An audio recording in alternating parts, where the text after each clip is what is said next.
నమస్తే కావలి. మన కావలి ట్రంక్ రోడ్లో ఆంధ్రా బ్యాంక్ దగ్గర ఒక గుంత ఉన్నది. ప్రజలు బాగా ఇబ్బంది పడుతూ ఉన్నారు. వెహికల్స్ గుంటలో దిగడం, ఆ పక్కన స్లిప్ అయ్యి వాళ్ళు కొంతమంది పడిపోవడం అలా జరుగుతూ ఉంది. తప్పకుండా అధికారులు దీన్ని గమనించవలసిందిగా కోరుచున్నాము. పాదాచారులు కూడా బాగా ఇబ్బంది పడుతూ ఉన్నారు. ఒక్కసారి దీన్ని పై అధికారులకి చేరే వరకు షేర్ చేయండి. తప్పకుండా దీన్ని పరిష్కరిస్తారని మా ఛానల్ ద్వారా తెలియజేస్తున్నాము. తప్పక గమనించి దీన్ని అధికారులకి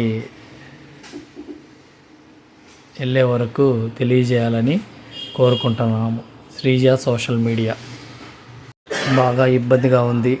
వెహికల్స్ 2 వీలర్స్ మీద పోయేవాళ్ళు బాగా స్లిప్ అయి పడిపోతున్నారు. అధికారులు దీన్ని గమనించవలసిందిగా కోరుచున్నాము. తప్పకుండా ఒక మంచి నిర్ణయం తీసుకొని ఈ పనిలో పాలు పంచుకుంటారని అధికారులకి తెలియజేస్తున్నాము. Sreeja social media.